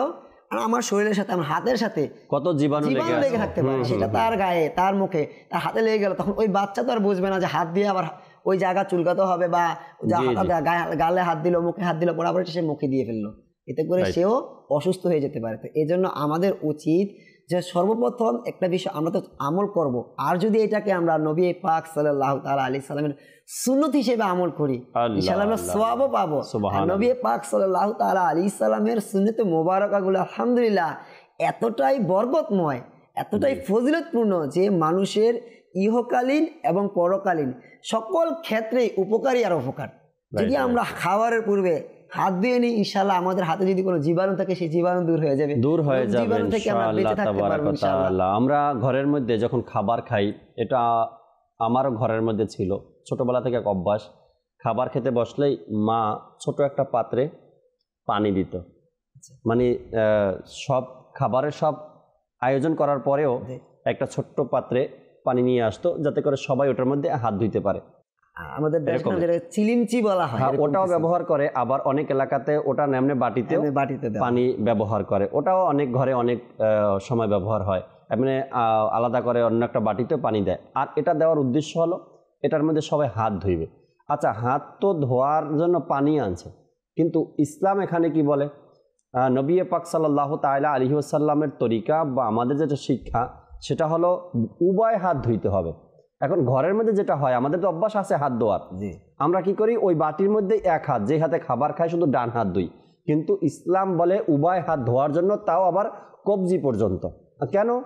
এখন খাবারের সাথে মাছের তরকারি আছে, এক হাত দিয়ে তোর মাছের কাঁটা সরায় না, দুই হাত ব্যবহার করে, কাঁটা ধরে, মাছ ধরে বা মাংস ধরে, হাড় ধরে, বা কোনো কিছু আলাদা করতে হলে বাম হাতও স্পর্শ হয়ে যায় এখানে। এজন্য বলা হয়েছে উভয় হাতের কবজি পর্যন্ত ধৌত করা, এটা খাবারের আগের ওযু, উভয় হাতের। আচ্ছা, আমরা আর একটা ভুল করি কি মাইনুদ্দিন ভাই, উভয় হাত তো ধুয়ে নিলাম, জি, ঘরের মধ্যে উভয় হাত আমরা ধুয়ে নিলাম, ধোয়ার পরে গামছা দিয়ে বা টিস্যু দিয়ে আমরা হাতটাকে মুছে দিই, এটা নিষেধ করা হয়েছে। এই ভুলটা কিন্তু আমরা অনেকেই করি। আবার হোটেলে খাবার খেতে বসি, আমরা দুই হাত উভয় হাতও ধুয়ে নেই, ধোয়ার পরে হোটেলের কর্মচারী যারা আছে তারা আমাদেরকে টিস্যু দেয়, তা আমরা কি করি, ফ্রি টিস্যু পেয়ে এরপরে দোনো হাতকে ভালো মতো মুছে ফেলি। আপনার হাত ধোয়ার উদ্দেশ্য কি ছিল? হাতে জীবাণু যা আছে সেটা পরিষ্কার হয়ে গেল, দূর হয়ে গেল। এখন এই টিস্যু কোথা থেকে তৈরি হয়েছে, প্যাকেটজাত হয়েছে, তারপরে হোটেলে আসছে, সেটা খোলা অবস্থায় 2 দিন ধরে আছে, ওটার উপরে বালু পড়ছে, ময়লা পড়ছে, জীবাণু পড়ছে, মাছি পড়ছে, বা অনেক সময় দেখা যায় ওখানে যে কর্মচারীরা তাদের পকেটে থাকে টিস্যুগুলো, এরপরে আপনার হাতে আসে, ওর হাত দিয়েই তো আপনার হাতে দিল, আপনি তো একদম ফ্রেশ একটা প্যাকেট থেকে খুলে হাত মোছেন নাই, কারো হাতের মাধ্যমে আপনার হাতে পৌঁছিয়েছে, তো সেটা দিয়ে আমরা কি করি, আবার আমার হাতটাকে আমরা মুছে নেই। তো খাবারের আগে অজু করে হাত মুছবো না, এটা ফয়জানি সুন্নতের মধ্যে আসছে। খাবারের আগে হাত ধুয়ে হাত মুছবো না, খাবারের পরে হাত ধুয়ে আমরা হাতকে মুছে নিব, এটা সঠিক পদ্ধতি। কিন্তু আমরা ভুল পদ্ধতিতে চলি, আমরা কি করি, এই খাবারের আগে হাত ধুই আবার মুছে ফেলি, খাবারের পরে অনেক সময় আবার হাত ধুয়ে না মুছে বা চলে যায়, এমনটা হয়ে যায়। আবার খাবারের আগে যে করণীয় বিষয়গুলো এগুলো বলতেছিলাম, বিশেষ করে আমাদেরকে খেয়াল রাখতে হবে আমার সামনে যে খাবারগুলো আসছে সেটা আমার শরীরের সাথে যায় কিনা, আমি এটা খেতে পারবো কিনা। আচ্ছা, আরেকটা আছে, বয়স সাপেক্ষে খাবারকে আপনাকে নির্ধারণ করতে হবে।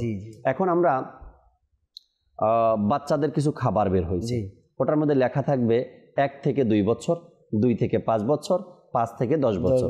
এখন যদি আপনি আপনার বাচ্চার বয়স আছে 1 থেকে 2 বছর, আর যদি আপনি কিনে নিয়ে আসেন 5 থেকে 10 বছরের, ওকে আপনি সুস্থই করতে পারবেন না, ওই খাবার খেয়ে সে ভালো হবে না, অসুস্থ হয়ে যাবে।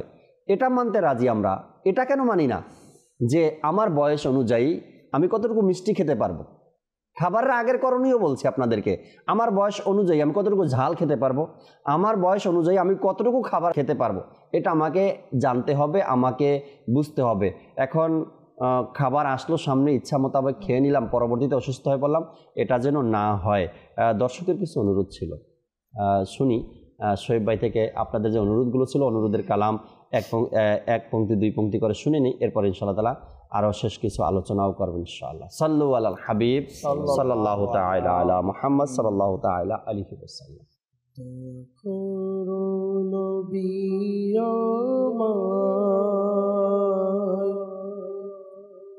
দয়া ছাড়া কোনো উপায় নাই, দয়া করো নবী আমায়, দয়া ছাড়া কোনো উপায় নাই।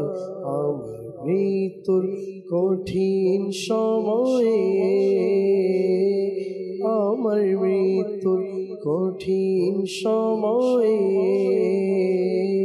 তোমার একটু দিদার যেন পাই। আমার মৃত্যুর কঠিন সময়ে তোমার একটু দিদার যেন পাই।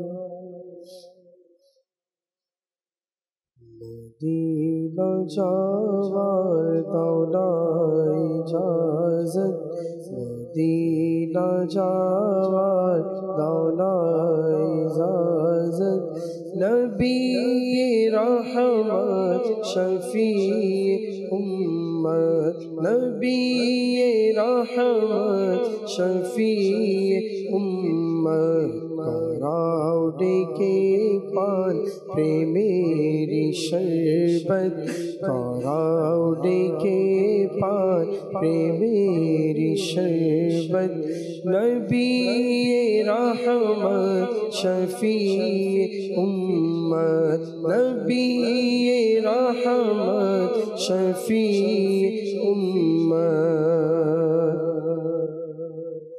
জ্বালাও বুকে মোর আগুন এমন, শান্ত যেন কভু না হয়ে মন, জ্বালাও বুকে মোর আগুন এমন, শান্ত যেন কভু না হয়ে মন, তোমারি প্রেম যেন সদাই দিন রাত, তোমারি প্রেম যেন সদাই দিন রাত, নবী রহমত শফি উম্মত, নবী রহমত শফি উম্মত।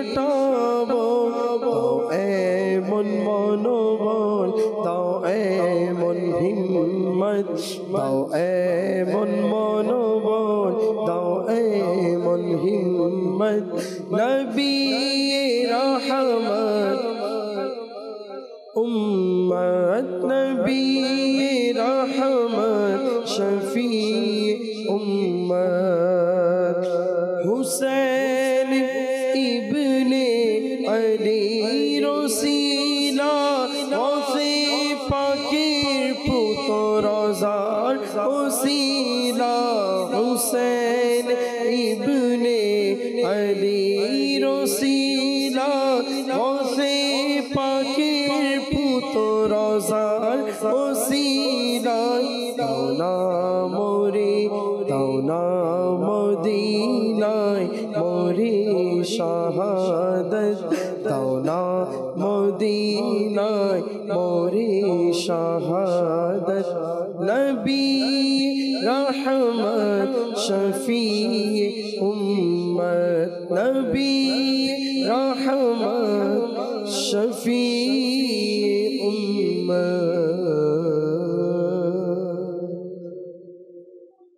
আল্লাহ তাবারক ওয়া তাআলা কবুল করে নিক।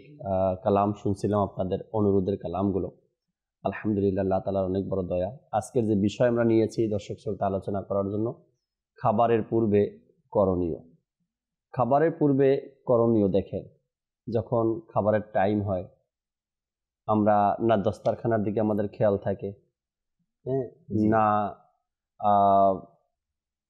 খাবারের আগে যে করণীয় কাজগুলো, যেমন উভয় হাত ধৌত করে নেওয়া এবং দস্তারখানা বিছানো এবং আপনার যেভাবে সুন্নাত তরিকায় বসে খাবার খাওয়া, সেই বসার ব্যাপারে আমাদের সতর্কতা আছে। আচ্ছা, খাবার শুরুতে দোয়া পাঠ করা, এটাও করণীয় একটা কাজ। খাবারের পূর্বে দোয়া পাঠ করা, বিসমিল্লাহ শরীফ পাঠ করা, ডান হাতে ছোট ছোট লোকমা বানিয়ে মুখের মধ্যে দেওয়া। তো এই যে করণীয় কাজগুলো, এগুলো ইসলাম আমাদেরকে শিক্ষা দেয়। আর প্রতিটা হিকমত, প্রতিটা সুন্নাতের মধ্যে হিকমত রয়েছে, আর প্রতিটা হিকমতে আমাদেরকে কল্যাণ দেখায়। প্রতিটা সুন্নাতে যেন একটা হিকমত, আর এক একটা হিকমত আমাদেরকে কল্যাণের পথ দেখায়। কিন্তু আমরা বুঝি না, যে বলা হয় না খাবারের বসার পদ্ধতি, এটাও খাবারের পূর্বের করণীয়। কিভাবে আমি বসবো খেতে, খাবার তো খেতে বসলাম, কিভাবে বসবো? আর সেই সুন্নাত মোতাবেক না বসার কারণে আমাদের পেট বেড়ে যায়, এরপরে আরও কত রোগের কারণ হয়ে দাঁড়ায় সুন্নাত মোতাবেক বসে না খাওয়ার কারণে। পরবর্তীতে এর জন্য ভোগান্তি আমাকে ভোগ করতে হয়। এরপরে আপনার দস্তারখানার ফজিলতের কথা কতই তো কিতাবের মধ্যে এসেছে যে আমরা যখন খাবার খাবো, জি, তো আপনি যে বসার মানে আমরা মাজাল্লাহ আজকে আমাদের না জানার কারণে মুসলমান মানুষ তো আছেই, সাথে অনেক সাধারণ মুসলমান এমন রয়েছে যেখানে সেখানে দাঁড়িয়ে দাঁড়িয়ে খাবার খায়, যা খাবার সামনে আসছে খাবার খেয়ে নিচ্ছে। তো দাঁড়িয়ে খাবারের ব্যাপারে কি এসেছে? হযরত সাইয়েদুনা আনাস বিন মালিক রাদিয়াল্লাহু তাআলা আনহু বলেন, নবী করিম রউফুর রহিম হুজুরত নূর সাল্লাল্লাহু তাআলা আলাইহি সাল্লাম ইরশাদ করেছেন, তোমরা দাঁড়িয়ে পান করা ও দাঁড়িয়ে খাবার খাওয়া থেকে বিরত থাকো। নিষেধ করেছেন, দাঁড়িয়ে পান করা এবং দাঁড়িয়ে খাবার খাওয়া থেকে নিষেধ করেছেন। আর বিশেষজ্ঞদের মধ্যে ইতালির এক খাদ্য বিশেষজ্ঞ খাবার নিয়ে রিসার্চ করে তিনি বলছেন, যে ব্যক্তিরা বা যারা দাঁড়িয়ে দাঁড়িয়ে খাবার খায় তাদের পেটের কিলহা নামক যে রোগ রয়েছে এই রোগের সৃষ্টি হয়। শুধুই কি তাই, দাঁড়িয়ে খাবার খাওয়ার এত বড় ক্ষতি রয়েছে, মাদানী চ্যানেল দর্শক শ্রোতারা যদি শ্রবণ করা হয়তো কম্পিত হয়ে যাবে। দাঁড়িয়ে খাবার খেলে মানুষের মেধা বিকাশ বিঘ্ন ঘটে এবং একটা সময় সে মানসিক রোগের তার মধ্যে সৃষ্টি হয় এবং সে মানসিক রোগী হয়ে যায় এবং এমন পর্যায়ে একটা সময় চলে যায় সে নিজের নাম পর্যন্ত ভুলে যায়, পাগল হয়ে যায়, যেটাকে আমরা পাগল বলি। তো পাগল হওয়ার একটি কারণ হচ্ছে দাঁড়িয়ে দাঁড়িয়ে খাবার খাওয়া। আচ্ছা জাকির ভাই, আপনি বললেন যে আমরা খাবারের পূর্বে বসবো কিভাবে, তো বসার সুন্নত তো আমরা জানি না। খাবার আসলো ঠাস করে যদি সামনে চেয়ার থাকে, চেয়ারে ডাইনিং টেবিল থাকলে সেখানে বসে পড়ি, অথবা একেবারে যদি ফ্লোরে বসে পড়ি, দস্তরখানার কোনো বালাই নেই। আচ্ছা, অনেক সময় আমরা এমন করি যে দস্তরখানা হিসেবে পত্রিকাকে বিছাই, দস্তরখানা হিসেবে এমন কার্পেটকে বিছাই যেখানে বিভিন্ন বর্ণমালা, সেটা হোক বাংলা, ইংরেজি, আরবি, এরকম কিছু থাকে, সেগুলোকে বিছিয়ে নেই। বিভিন্ন ছবিযুক্ত পোস্টারকে আমরা বিছিয়ে নিই, মানে দশস্বতা। এটা কখনো দস্তরখানা নয়, এটা জাস্ট একটি বাহানা। কিতাবের মধ্যে এসেছে যে এমন দস্তরখানা বিছাবেন যাতে কোনো অক্ষর, শব্দ বা আরবি ইবারত, কবিতা বা কোনো কোম্পানির অ্যাডভার্টাইজমেন্ট ইত্যাদি যাতে না থাকে, বা কোনো ভাষায় কোনো ধরনের লেখা যাতে না থাকে। প্রত্যেকটি ভাষাকে আমাদের সম্মান করতে হবে, সেটা থেকেও আমাদেরকে বাঁচিয়ে রাখতে হবে। যখন আমরা খাবার খেতে বসবো, তো সুন্নত হচ্ছে যে খাবার খাওয়ার বসার মধ্যে 3টা সুন্নত রয়েছে, হয়তো আমরা একটাও জানি না। ইনশাআল্লাহ আজকের এই খাবার খাওয়ার পূর্বের সুন্নতের মধ্যে ইনশাআল্লাহ আমরা জেনে নেওয়ার চেষ্টা করি যে খাবার খাওয়ার একটি সুন্নত হচ্ছে বাম পা বিছিয়ে ডান হাঁটু দাঁড় করিয়ে খাওয়া, অথবা উভয় নিতম্বের উপর বর করে 2 হাঁটু দাঁড় করিয়ে বসা, এটাও হচ্ছে কি সুন্নত। অথবা নামাজের মধ্যে শেষ বৈঠকে যেভাবে আমরা বসি দুজানো হয়ে বসা, এই একটা হচ্ছে সুন্নত। এই 3 ভাবের যে কোনো একভাবে বসলো সুন্নত আদায় হয়ে যাবে। ওলামায়ে কেরাম এই 3টা সুন্নতের উপর আমল করার জন্য উৎসাহ দিয়ে বলেন যে আপনি খাবার খাচ্ছেন, হতে পারে আমি কতটুকু খাবার খাবো আমার জানা আছে, বা আমার একটা আইডিয়া হয়ে যায় যে আমি 1 প্লেট খাবার খাবো, বা 5 লোকমা, 6 লোকমা, 10 লোকমা খাবার খাবো। তো এরকম হলে যদি আমি 2 লোকমা খাবার দুজানো হয়ে বসলাম, এরপরে 2 লোকমা খাবারের সময় আমি বাম পা বিছিয়ে ডান হাঁটু দাঁড় করিয়ে খাবার খেলাম, এবারে আবার 2 লোকমার সময় উভয় নিতম্বকে বর দিয়ে 2বার উপর বর দিয়ে বসলাম। তো এভাবে করে যদি আমি খাবার খাই, আমার পুরো 3টা সুন্নতের উপরে আমল হয়ে যাবে। আমাদের মধ্যে অনেকে আছে যে 4 জানু হয়ে খাবার খায়। 4 জানু হয়ে খাবার খাওয়া যে নিষেধ আছে তা নয়, কিন্তু এটার ক্ষতি রয়েছে। এটার ক্ষতি কি? যারা 4 জানু হয়ে, কিতাবের মধ্যে বর্ণিত রয়েছে, যে সকল ব্যক্তি 4 জানু হয়ে বা চ্যাপ্টা হয়ে খাবার খায়, তো তাদের মেদ বুড়ি যেটা বলা হয়, পেট বেড়ে যাওয়া, বুড়ি বের হয়ে যাওয়া, এই সমস্যাটা সৃষ্টি হয়। এই জন্য আমরা সুন্নতের উপর আমল করব, পরিতৃপ্তি সহকারে খাবার খেতে পারবো ইনশাআল্লাহ তাবারাক ওয়া তাআলা। আর এর মধ্যে ইজি সহজতা এর মধ্যে। জাকির ভাই, যে আমাদের অনুষ্ঠান, এই অনুষ্ঠানে পেটকে ভিতরে নেয়ার খুবই সুন্দর একটা ব্যবস্থাপত্র দেয়া হয়েছে। রাইট। আর তা হচ্ছে সুন্নাতের উপর আমল করা। আমরা কি করি? 4 জানু হয়ে বসে আহার করি, যার কারণে মানুষের পেট বেড়ে যায়, আমরা পেরেশান হয়ে যাই, ডাক্তারের কাছে যাই, হাজার হাজার টাকা খরচ করি, আমার পেটটা কি হয়ে যায়, আবার আগের মতো পুনরায় ভিতরে চলে যায়। কিন্তু যদি আমরা সুন্নাতের উপর আমল করার নিয়তে সুন্নাত মোতাবেক বসে আহার করি, আপনার যা বেরিয়ে আসছে পেট, আল্লাহ তাআলার দয়া ভিতরে চলে যায়। আর জাকির ভাই, হয়তো অনুষ্ঠানের শেষের দিকে ইমাম গাজ্জালি রহমতুল্লাহি তাআলা আলাইহি তার বিশ্ববিখ্যাত কিতাবের মধ্যে ইহাউল উলুমের মধ্যে উল্লেখ করেন, যদি কোনো ব্যক্তি আল্লাহ তাআলার ওলি হতে চায়, আল্লাহ তাআলার নেককার বান্দা হতে চায়, তার জন্য 3টা শর্ত রয়েছে। আচ্ছা, 1 নম্বর হচ্ছে কম খাওয়া, 2 নম্বর কম কথা বলা, আর 3 নম্বর হচ্ছে কম ঘুমানো। তো আমি যদি নেককার হতে চাই, অনেকেই বলে ভাই আমি নেককার হতে চাই, আমি পরহেজগার হতে চাই, অনেকেই শোনা যায়। যখন পরহেজগারিতার ব্যাপারে ফজিলত শুনে, তখন তো আগ্রহ সৃষ্টি হয়, আলহামদুলিল্লাহ। কিন্তু যখন খাবার আসে, ওই 4 জানু হয়ে পেট ভর্তি করে খাবার খায়।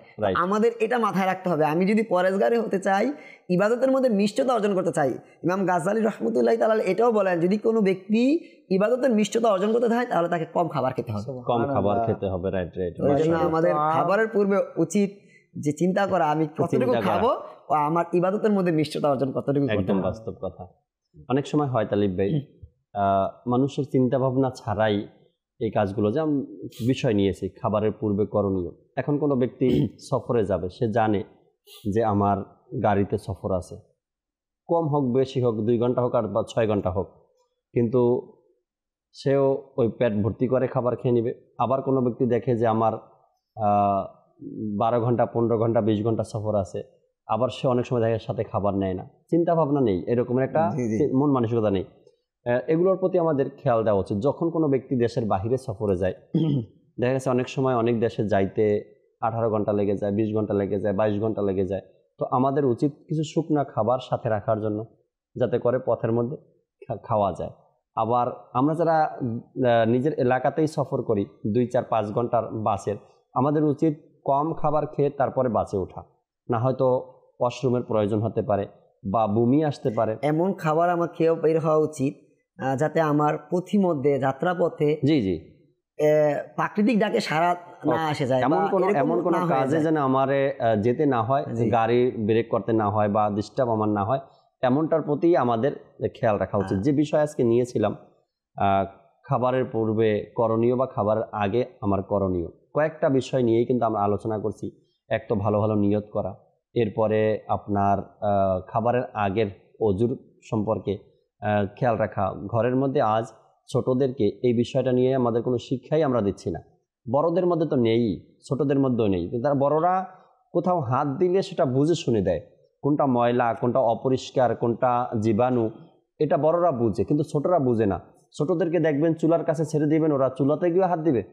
আবার আপনি ওদেরকে ময়লার ঝুড়ির কাছে রেখে দেবেন, ওরা ময়লার ঝুড়িতে হাত দিবে। ওরা কোনটা ময়লা কোনটা আগুন এটা ওরা চিনে না। তো আমার ঘরের মধ্যে ছোট্ট যারা আছে তাদেরকেও এই হাত ধোয়ার ব্যাপারে, পরিষ্কার পরিচ্ছন্নতার ব্যাপারে একটু শিখাই আমরা, যাতে করে আমার সন্তান বেঁচে যায়, রোগ বালাই থেকে, অসুস্থতা থেকে আমার সন্তান বেঁচে যায়। আমরা একটু এটার প্রতি আমাদের ধ্যান ধারণা দেওয়া উচিত। আমাদের শিক্ষাটাই তাদের প্রকৃত শিক্ষা।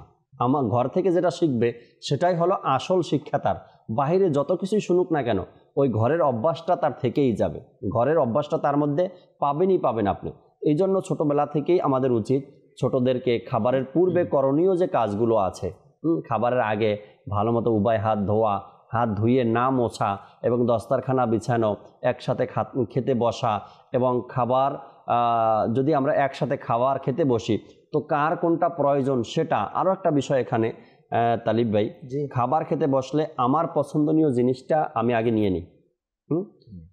এক দস্তারখানার মধ্যে সবাই বসলাম, মা বসলো, বাবা বসলো, ভাই বসলো, বোন বসলো, আমি বসলাম, আরও যারা আছে তারাও বসে গেল। এখন কি করি, আমার যেই জিনিসটা পছন্দ আমি কি করি, ওই তরকারির প্লেট থেকে আগে আমার পছন্দের জিনিসটা আমি নিয়ে নিই। আচ্ছা, একটা গেল পছন্দের জিনিস। আর একটা হলো গিয়ে দস্তারখানায় যা আসছে খাবার, এটা সবার জন্যই। এখন আমি কি করি, আমার প্রয়োজন মতন আমি এমনভাবে নিয়ে নেই, বাকি একজন খাক বা না খাক সেটার প্রতি আমার কোনো লক্ষ্য ধ্যান ধারণা থাকে না। আরও একটা দেখা যায়, যখন আমরা ইজতিমাইভাবে খাবার খেতে বসি, মাদানী কাফলাতে হোক বা এমনি কোর্সের মধ্যে হোক বা ঘরের মধ্যেও সাপ্তাহিক ইজতেমার পরে যে খাবার দেওয়া হয়, এক প্লেটের মধ্যে আমরা সুন্নাত মোতাবেক 5 জন 6 জন করে বসি। কারো খাবারের অভ্যাস দ্রুত গতিতে, হ্যাঁ, খুব দ্রুত খেতে পারে, বারবার লোকমা দিতে পারে, তার চাবানোর প্রয়োজন হয় না, 2-1 চাবান দিয়ে এরপরে গিলে ফেলে, যেটা খাবারের কথা বলা হয়েছে ভালো মতো চিবিয়ে খাওয়ার জন্য, এটা তার মধ্যে নেই। আর এক ব্যক্তি আছে ছোট ছোট লোকমা দিয়ে ধীরে ধীরে খেতে থাকে। এখন যে আস্তে আস্তে খায়, ছোট লোকমা বানিয়ে খায়, সে 5 লোকমা দিল, আর পাশে যে ব্যক্তি দ্রুত খায় সে প্লেট খালি করে দিল। তো এই যে বিষয়গুলো, এগুলো আমাদের খেয়াল রাখা উচিত। এখানে যদি জাকির ভাই আপনি লক্ষ্য করেন, তাহলে আপনি কারো দৃষ্টিতে খুবই সম্মানিত ব্যক্তি হতে পারেন, আবার নিকৃষ্ট ব্যক্তি হতে পারেন। যেমন আপনার সামনে গোশত রয়েছে, গোশতের টুকরা, আপনি কি করলেন, ইশার করে দিলেন অপর ভাইকে, নিজেকেও প্রয়োজন ছিল কিন্তু অপরকে প্রাধান্য দিলেন, একটা আপনি টুকরা কম খেলেন, তো ওই ব্যক্তির দৃষ্টিতে আপনার যে সম্মান আসবে না, চিরকাল আপনাকে মনে রাখবে। আর যদি আপনি তার কাছ থেকে এক টুকরো গোশত নিয়ে নেন, তবুও সে আপনাকে চিরকাল মনে রাখবে, কিন্তু আপনাকে নিকৃষ্ট চোখে দেখবে। তো আপনি যদি নিজের টুকরোকে অপরকে দিয়ে দেন, তাহলে এর সওয়াবও দেখেন না। কিতাবে আসছে আপনার ইসার করা, অপরকে প্রাধান্য যে ব্যক্তি দেয়, আল্লাহ তাবারক ওয়া তাআলা তার গুনাহকে ক্ষমা করেন। সুবহানাল্লাহ, সুবহানাল্লাহ। তো যদি আমরা কাউকে প্রাধান্য দেই, এক টুকরো আমরা কম খেয়ে নেই, এর উপকারিতা কি, আল্লাহ তাআলার পক্ষ থেকে গুনাহ ক্ষমা হয়ে যাবে এবং ওই ব্যক্তির দৃষ্টিতে আপনি সম্মানিত লোক হিসেবে গণ্য হবেন। সুবহানাল্লাহ। পছন্দনীয় জিনিস অপরকে দিয়ে দেওয়া সুন্নতে মুবারক। রাইট। আচ্ছা, আবার এমন যারা হয় খাবারের প্রতি যাদের আকর্ষণ বেশি থাকে, ওই যে তালিব ভাই যেটা নিয়ে আসেন, গোশতের টুকরোটা নিজের দিকে টেনে নেওয়া এবং তরকারির প্লেট থেকে সবার আগেই নিজের মন মতো প্লেট পূর্তি করে গোস্তগুলো তরকারিগুলো নিয়ে নেওয়া, এরপরে বাটি খালি করে রেখে দেওয়া, 2 4 5 জন যারা আছে 1 টুকরো 2 টুকরো পেলে পাবে, না পেলে নাই। এই সকল লোকের সাথে পরবর্তী টাইমে আবার অন্যরা খাবার খেতে বসে না। হ্যাঁ, এর সাথে খাবার খেতে বসলে তরকারি পাওয়া যায় না। এ তো নিজের পেট পূর্তি করে এরপরেই ছাড়ে, এর আগে আর ছাড়ে না। তো এই যে বিষয়গুলো আছে এগুলো মানুষ খারাপ দৃষ্টিতে দেখে, খারাপ দৃষ্টিভঙ্গিতে দেখে। ঘরের মধ্যেও যেন এমনটা না হয়। মা যে আছে, সন্তান 3 জন 4 জন যারাই আছেন সবাইকে সমানভাবে ভাগ করে দিবেন। এমনটা যেন না হয় যে ছেলেটা একটু বেশি উপার্জন করে তাকে 2 টুকরো বেশি দিলাম, আমার ছেলেটা এত পরিশ্রম করে সকাল থেকে সন্ধ্যা পর্যন্ত ঘাম ঝরায়, কেন বাকি 2 জন যদি পরিশ্রম নাও করে তারাও আপনার সন্তান। এটা মাথায় রাখতে হবে। কেননা না হয়তো ওই সন্তানের প্রতি ওই সন্তানের মনের মধ্যে একটা কষ্ট থেকে যায় যে সবসময় এটাই দেখি ভাইয়ের প্লেটের মধ্যে মাছের বড় মাথাটা, গোস্তের বড় টুকরোটা মা নিজে হাতে ভাইকে সবসময় খাওয়ায়। এটা লাগে, হয়তো আপনাকে বলে না, এটা খারাপ লাগে। আবার অনেক সময় এই ভুলটা কিন্তু আমরা বড় যারা আছে আমাদের দ্বারা হয়ে যায় যে ছেলেটা একটু ভালো লেখাপড়া করে তার প্লেটের মধ্যে ভালো খাবারটা তুলে দেই আমি, যে ছেলেটা বেশি পরিশ্রম করে টাকা পয়সা বেশি ইনকাম করে আমি তার প্লেটে খাবারটা তুলে দেই না, এতে কষ্ট পায়। সত্যি পাশে যে ছেলেরা থাকে তারা কষ্ট পায়। এরপরে কেবলা শাইখে তরিকাত আমির আহলে সুন্নতকে এই বিষয়টা প্রশ্ন করা হয়েছিল। মা বাবার, তালিব ভাই, 3 জন 4 জন সন্তান আছে, তো যেটা সবচেয়ে ছোট বা সবচেয়ে বড় বা যে ইনকাম বেশি করে বা বেশি লেখাপড়া ভালো লেখাপড়া পারে, ওই সন্তানটাকে মা বাবা স্পেশালভাবে নেয় আর বলে আমার চোখের শীতলতা। অন্য সন্তানদের সামনে বলে আমার চোখের শীতলতা, এ আমার বংশের মান রাখবে বা আমার আশা ভরসা তো এর উপরেই। এখন বলেন পাশে যে আরও 2 3 জন সন্তান বসে আছে তারা কি বলবে? যাক, তাইলে আমরা মা বাবার চোখের শীতলতা হতে পারলাম না বা আমরা আসলে কোনো কাজের না, এমনটা বলা উচিত না, এমনটা করা উচিত না। সন্তান আমাদের দৃষ্টিতে আমার 3 জন 4 জন 5 জন যারাই আছে সবাই সমান। খাবার দিতে গেলেও সবাইকে যেন সমান দেই, সম্পদ ভাগের ব্যাপারেও যেন সবাইকে সমান দেই, যে যতটুকু পাবার তাতে ততটুকু দেই, এবং কথা বলার ব্যাপারেও যেন এগুলো যেন না হয়। আপনি কি বলতে পারবেন যে আপনার যে ছেলেটা আজকে আপনি ইঞ্জিনিয়ার বানিয়েছেন বা আপনি যাকে নিজের চোখের শীতলতা বলছেন ভালো ইনকাম করে আজকে, কালকে যে আপনাকে সে জিজ্ঞাসা করবে কি গ্যারান্টি আছে? কত হয় এরকমের, অনেক হয়।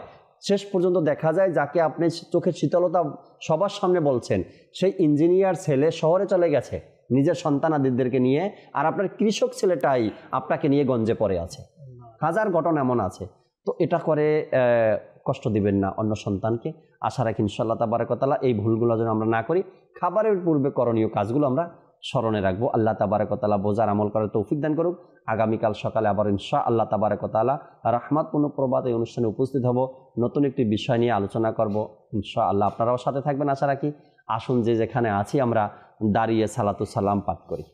मुस्तफा जाने रहमत पेला हो सलाम शमाए बज़ में हिदायत पेला हो सलाम। अल्लाह अल्लाह वो बचपने की भवन, ला अल्लाह वो बचपने की भवन, अल्लाह अल्लाह वो बचपने की भवन, उस खुदा भाती सूरत पे लाखों सलाम। गौसे आज़म इमाम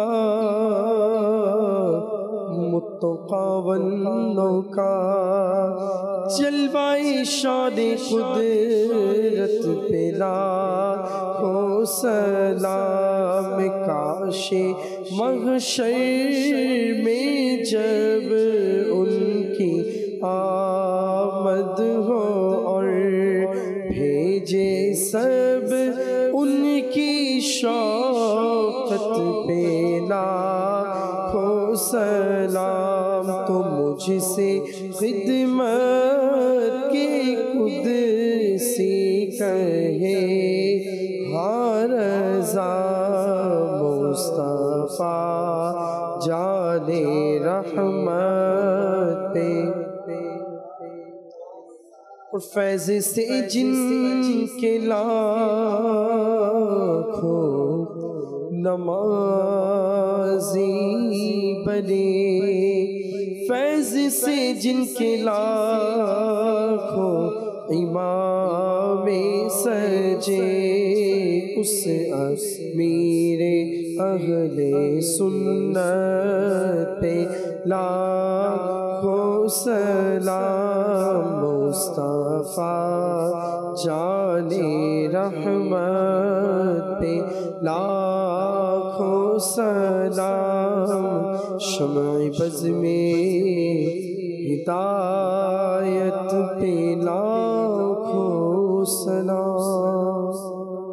सलातु वस्सलामु अलैका या रसूलल्लाह व अला आलिका व अस्हाबिका या हबीबल्लाह सुब्हानक अल्लाहुम्मा व बिहम्दिका ला इलाहा इल्ला अंता अस्तगफिरुका व अतूबु इलैक सुब्हानक अल्लाहुम्मा व बिहम्दिका ला इलाहा इल्ला अंता अस्तगफिरुका व अतूबु इलैक सुब्हानक अल्लाहुम्मा वबिहम्दिका ला इलाहा इल्ला अंता अस्तगफिरुका व अतूबु इलैक सल्लु अलल हबीब सल्लल्लाहु ताला अला मुहम्मद सल्लल्लाहु ताला अलैहि वसल्लम। তাহাজ্জুদ আর ফজরের অভ্যাস আছে যার রহমত পূর্ণ প্রভাত হয় তার।